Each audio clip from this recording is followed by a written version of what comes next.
It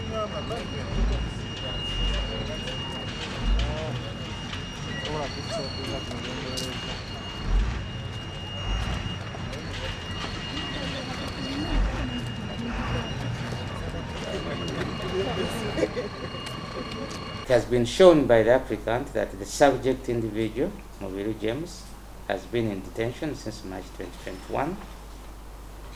The applicant has filed miscellaneous cause number 220 of 2021 for a declaration that the subject individual is unreasonably detained and for an order for his unconditional release. It is urged by counsel for the applicant that the above facts constitute a violation of the fundamental rights of the subject individual, and the continuous violation of the said rights makes this matter urgent. It is urged that their continued detention amounts to a continuous violation of their fundamental rights, which makes the matter urgent. I agree that the right to personal liberty is a fundamental right, and the right to fair hearing is a non-derogable one. The facts of the present case, however, indicate that the subject individuals were charged in the court-martial and remanded to Chitalia government prisons. Under the law, the mere act of charging persons in the court-martial is not illegal per se. The legality of the matter depends on the facts and circumstances of each case.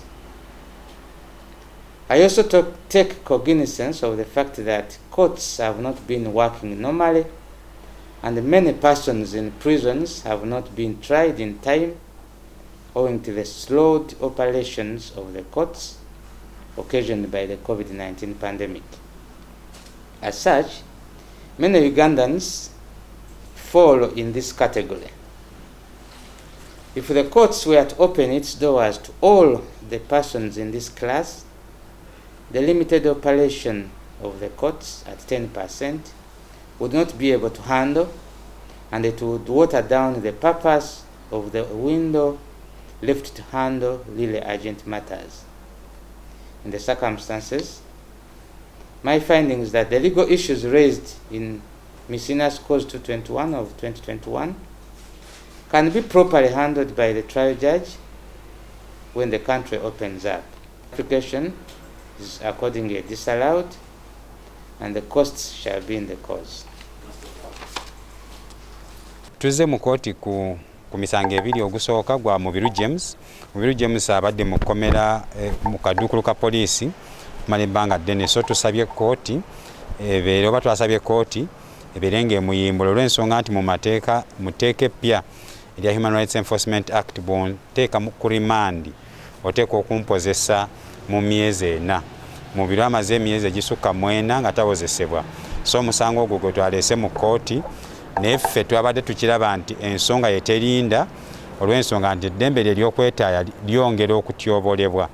Kwe kuteekayo okusaba okwokubiri omulamuzi akkirize awulire omusango gwa Mubiru mu kaseera kano aka lockdown, naye omulamuzi agaanye okukkiriza okusaba kwaffe okwo olw'ensonga z'awadde. Agambye nti olw'okuba amakomera galimu abasibe bangi abatyoboleddwa eddembe mu ngeri ya Mubiru, bw'akkiriza nti Mubiru awozesebwe mangu mu lockdown, n'abalala bajja kusaba nabo bawozesebwe mangu mu lockdown. Era y'ensonga lwaki agaanye okutuwa kye bayita certificate of urgency, naye n'agamba omusango gwa Mubiru gugenda kuyita mu mitendera egya bulijjo, baguwa omulamuzi aguwa olunaku oluyinza okuba nga teruli mu lockdown asobole okumuwozesa. Nze okuguulya nze ndowooza sikiriziganya na mulamuzi kyasaze, olw'ensonga nti omuntu bw'aba azze mu kkooti nga azze okufuna okubeerwa, omulamuzi teyalinonooza nnyo bameka abayinza okuyita mu ngeri y'emu gy'aba ayiseemu. Ng'omulamuzi oteekwa okukolagana n'omusango ogukuli mu maaso nga bwe guzze, naye bw'ononooza n'ogamba nti bwe naakuwa kino n'abalala bajja kujja bakisabe, nze ndowooza omuntu oyo oba tumuwadde bwenkanya. Ekyokubiri nti kkooti terina kutya nnyo misango mingi kujja mu maaso gaayo. Kikulaga nti okutyobola eddembe n'okumenya amateeka kweyongedde. Kati oyinza gamba nti bwenzikiriza ono ajje n'abalala bangi abamenya amateeka bajja kuleetebwa mu kkooti. Nze ndowooza ekyo nakyo kye kiba kituufu.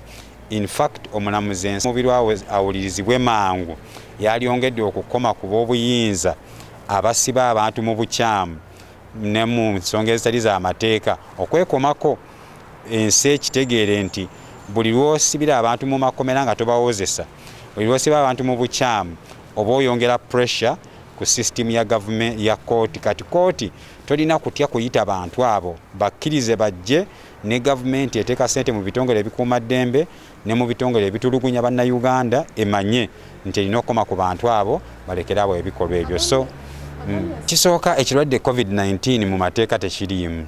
Mu mateeka eddembe ly'omuntu liba ddembe era ensonga yonna ogikwatanga bw'ogikutte. Okukozesa COVID-19 okuwolereza mubiri lwaki tanaba kuwozesebwa, nze ndowooza kiba tekikola makulu olw'ensonga nti bw'osoma okusaba kwa mubiru kuliko obutawozesebwa okusukka emyezi 4 naye mulimu n'okuwozesebwa mu bukyamu oba kye tuyita fair hearing, obutaweebwa kuwozesebwa kwa bwenkanya. Kati ensonga ezo zonna, ddala ensonga y'obutawozesebwa mu bwenkanya, ensonga eyo ssemateeka agamba nti enteeka eryo terina kyekwaso kyonna, there is no justification for a non-derogable right to be violated. Kitegeeza ekya COVID-19 kkooti bw'ekyesigamako egenda kufunayo ebyekwasa ebirala bingi nnyo bannayuganda babe nga tebafuna bwenkanya. Kwa kati COVID-19 bw'ataaveewo bamubiri tebaliwozesebwa. COVID-19 bwe batwongera omuggalo mubiri asigale mu kkomera mu bumenyi bw'amateeka nti olw'okuba kkooti zitya okuwuliriza abantu abangi, oba kkooti ewulira emisango eyimbula abasibe egambe nti bw'obanga tosobola kuwozesa bantu wajja ojja amaanyi okubaggulako emisango, bw'obanga tosobola kutereka bantu kubawozesa mu budde kulwaki obakwata ate n'obasiba. Sala tetukiriziganya nayo naye mu mateeka si yebadde enkulu ennyo. Kyetujjako nti kati mubiru tayinza kuwulirwa wakati wa leero n'olw'omukaaga President Museveni lwanaddamu okwogera okutegeeza eggwanga kyekigenda mu maaso, naye nga essaawa yonna omulamuzi gwe banaaba batuwadde asobola okutuwa olunaku. Ekyokubiri nti mubiru kati tajja kusobola kuwozesebwa wakati wa leero n'ennaku z'omwezi 15 omwezi ogw'omunaana, kubanga ekiseera ekyo kya court vacation, kkooti ziba ziri mu luwummula. Bwe tuva mu court vacation omusango gwa mubiru gujja kuba gusobola okuweebwa omulamuzi n'olunaku awulirizibwe. Ekyomukisa omubi nti kigenda kuwanvuwamukko nnyo ng'ate tubadde twagala tukiyimpaye kubanga already amaze okubonaabona ekimala. Kugenze kubanga okusaba kubadde kufaanagana. Ekyayawula ogwa mubiru ku 74 aba NUP omuli JB Kaana Kambaata nti ogwa mubiru yali mu kaduukulu ka poliisi e Makindye ate yakwatibwa mwezi gwa 3 omwaka guno, naye bali 74 bali mu kkomera ekitalya ate bakwatibwa Desemba w'omwaka oguwedde. Nabadde nondowooza nti omulamuzi oba naakwatibwa ku nsonyi kwaba 74 agambe nti ate bo baluddewo nnyo, ate bo kankole ki kambawulirize mangu, naye nabo abatadde mu tubali erimu agambye nti essaawa yonna bajja kuba bawulirizibwa. Nze kyendowooza nti si kituufu nti nga bw'ota omuntu ali ku kaduukulu ka poliisi, omuntu amaze emyezi 4 mu kkomera nga tawozesebwa, omuntu oyo ateekwa okuteebwa. So kati nze ndowooza omulamuzi afuuse puliida wa Attorney General, Ssaabawolereza wa gavumenti, ng'ate ensonga ezo Ssaabawolereza wa gavumenti yali badde azireeta, y'omulamuzi yali badde, kubanga okusaba okwo tekwetaaga bintu bingi, kwetaaga kubuuza bubuuza ab'ekitalya kulwaki abano mubaterese, okubuuza Attorney General kulwaki bano abantu wabakwata embagirawo n'obavunaana bambadde obukoofiira ng'ate tosobola kubawozesa. Ebyo ebintu biba biteeka bano abakuumaddembe n'abakulembeze ku nninga. So nze ndowooza mubiru ne keesi ya JB n'abalala 73 zonna omulamuzi azitadde wamu era zonna tugenda kuzitambuza mu mbeera eya bulijjo, wadde nga ffe tubadde tusuubira nti twalibadde tuzitambuza ku sipiidi ey'amangu kubanga babonyeebonye nnyo. Bwefayo tubano simanyi oba kibe nti banjawulo oba be bavuddeyo ennyo, kubanga be baleekaanye. Omuntu aleekaana yawulirwa, omuntu ayimirira yabalibwa. Bano bafunye omukisa okuba nti bafunyeyo abantu sinaba kuba balina ssente, kuba tebalina ssente batusasula, ffe tuteekamu ssente olw'ensonga nti twagala okulwanirira enkola ey'eddembe ly'obuntu n'entambuliza y'ebintu ku mateeka. Kati abantu abo bafunye omukisa nti bafunyeeyo bamuzira kisa abasobola okuboogerera, naye nga bangi nnyo abaali baddenga bo, era bano abatono betulese mu kkooti bakiikirira abalala bonna. Njaku ekyokulabirako nti ne ba Edi Mutwe abantu babuuzanga ku lwaki ate bo be bavuddeyo nnyo, kalolaba nti we twava ku feezi eyo ate kati tuzze ku eno, oba oli awo bwe tunaagivaako tudde ku balala, wadde nga singa wabaddewo obusobozi twali badde tutambuza bangi omulundi gumu, naye si banjawulo nnyo just lwakuba nti be basobodde okwekubira enduulu. James, who is unreasonably detained in Makindye military police cells. Then second was for the 74 NUP supporters who were arrested around about December 2020. These people were remanded, which was okay legally, but they have been on remand for more than 4 months without trial. Under the Human Rights Enforcement Act Section 15, their detention thereby becomes unreasonable. So we have applied to the High Court to have them unconditionally released. We wanted to fast track the hearing of their applications by a certificate of urgency, but the judge has declined to grant the certificate, and his grounds are, if he did that, he will open a Pandora box for so many other cases to come in court, yet they have little time for serious and more urgent cases. With respect, I do not agree with the judge. My opinion is you cannot fear influx on cases in court. You should actually be ready as a court to receive more cases and urgent cases for that matter, as long as violations are ongoing. In fact, it should have been a signal to the Attorney General and the other respondents that what they are doing is what causes more cases to come to court, not allowing this case to come to court during court vacation that will bring more cases in court. So I respectfully disagree with the judge. But the good thing is this was an application phase. Our applications are intact. They will still be heard after lockdown or after court vacation, whichever comes earlier. So they're going to be allocated to judges and given dates, then we shall argue them as and when the dates are given. I agree with the judge that COVID-19 is a factor to consider so much, especially when there are violations. Because supposing COVID-19 does not subside and the lockdown continues for a year, for two, because we are almost in lockdown for 2 years. So are you going to allow rights to be violated in the name of we are fighting COVID-19? Or are we fighting COVID-19 on one side of operation and suppression instead of fighting on the side of balancing? If I can effectively investigate, I can effectively arrest and effectively charge and remand, then I can effectively hear and either release or convict someone in time. So I think that is being one-sided, and I think COVID-19 should not be a justification. Number two, in those two applications, we have raised the issue of other rights, but most importantly, the right to fair hearing.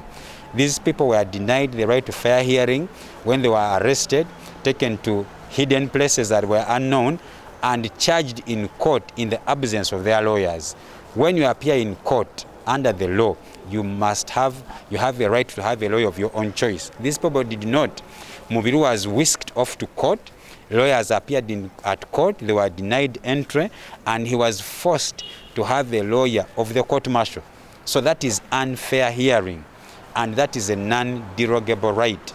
COVID-19 cannot be a justification to violate a non-derogable right. So I thought the judge would have looked into that. It makes them special. I don't think it makes them special. It makes them stand out is they have cried out. Whoever shouts is heard. Whoever is silent is not heard. Whoever stands up is counted. Whoever doesn't stand up is not counted.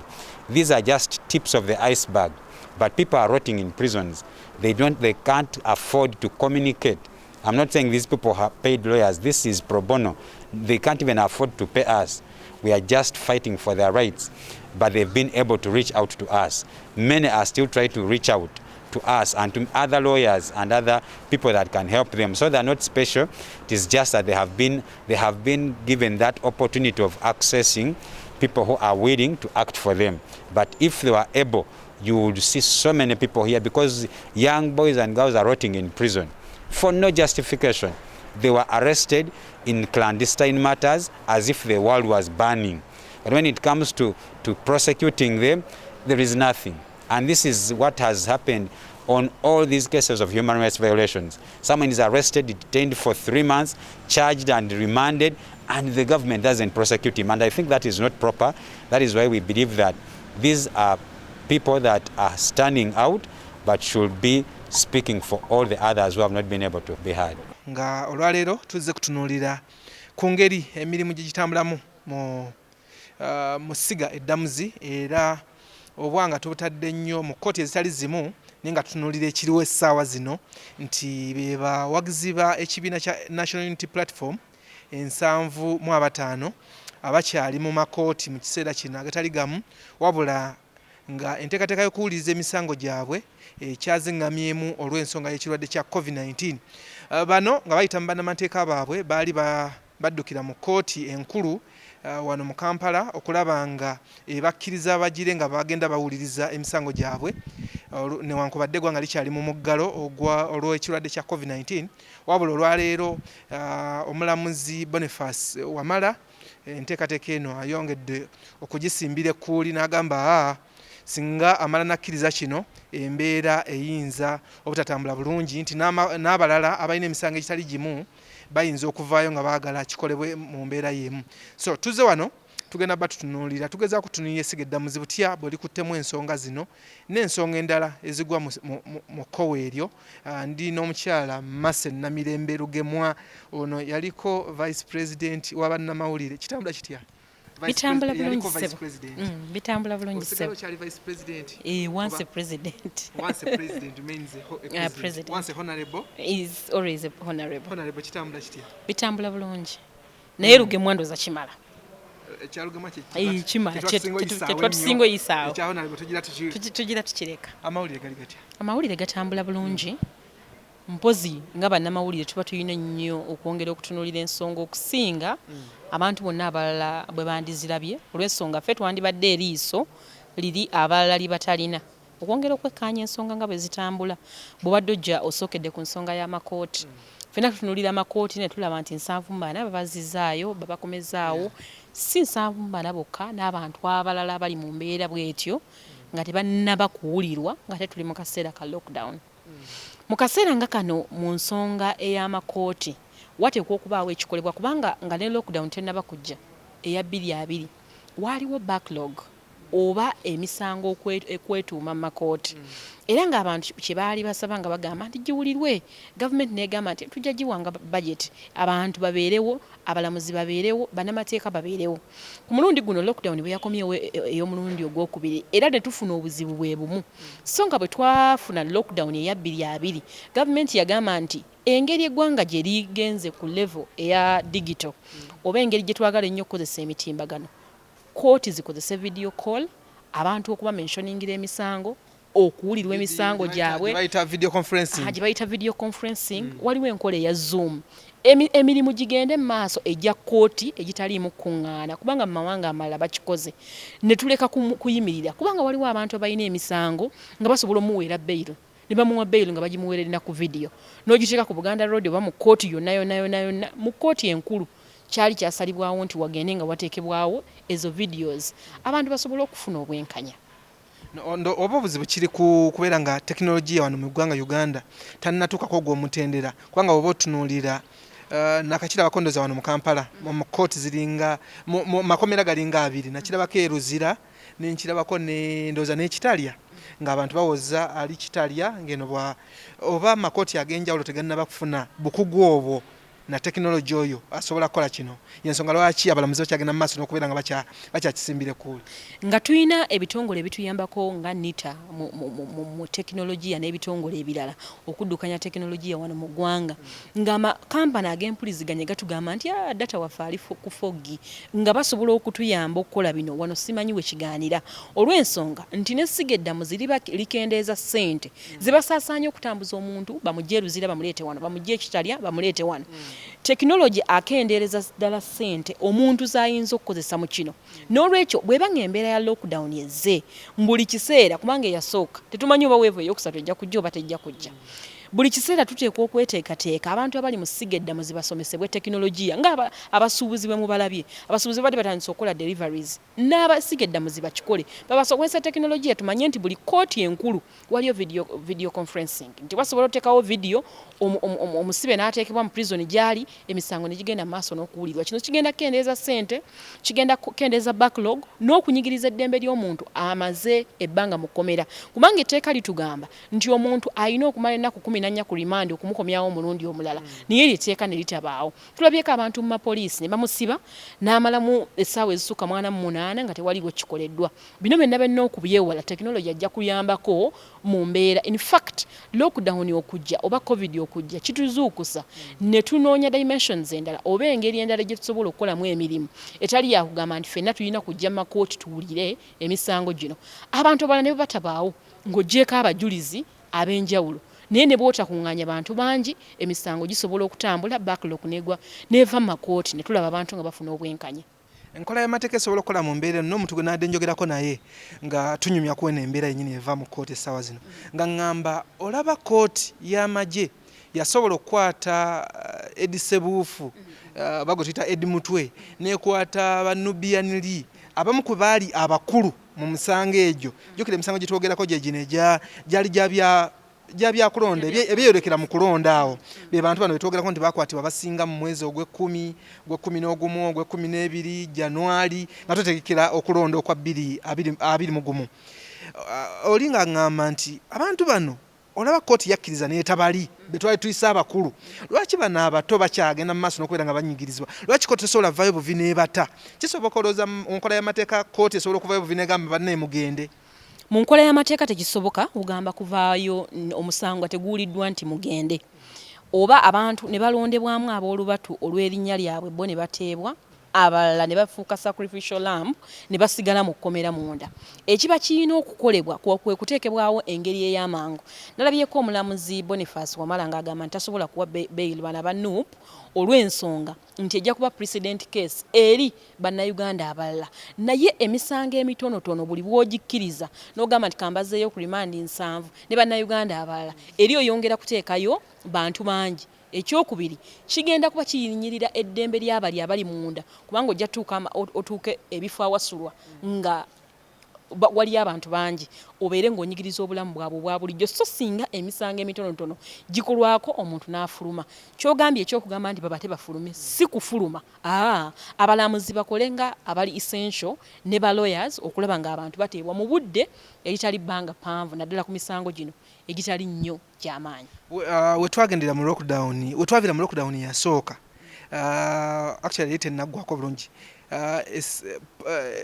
ekitongole kivunaanyizibwa ku makomera wamu ne kooti bavayo ne batulaga nti kooti ng'etugamba emisango erina mingi gyetannakolako ekitongole ky'amakomera nga kitugamba kirina omujjuzo mungi mu makomera nze neebuuza mu bbanga lino lyetumaze ery'ennaku kati zigenda natera okugwako 42 ez'omuggalo abakwatibwa bateekebwawo abakwatibwa era bennyininyini babagatta awo wennyininyini ewali abalala kati lowoozaamu nti ekitongole ky'amakomera kyavaayo ne kyemulugunya nti tulina abantu bangi nnyo abali eruzira tulina kitali omupya abantu nayo bangi n'amakomera amalala abantu bangi kati mu kaseera kano n'abakwatibwa bennyininyini oyongera okubatwala eri so nga waliwo provisions nti omuntu asobola okuba nga bamukutte naye nga omusango gwe tegwetaaga nnyo kulwawo asobola okuwulirwa n'afuluma oluusi ng'ayinza n'okuteebwa ku poliisi olw'ensonga ezitali zimu tulabyeko abantu ng'omuntu abeera ku remand okumala emyaka 5 nga takomezeddwawo musango gwe kuwulirwa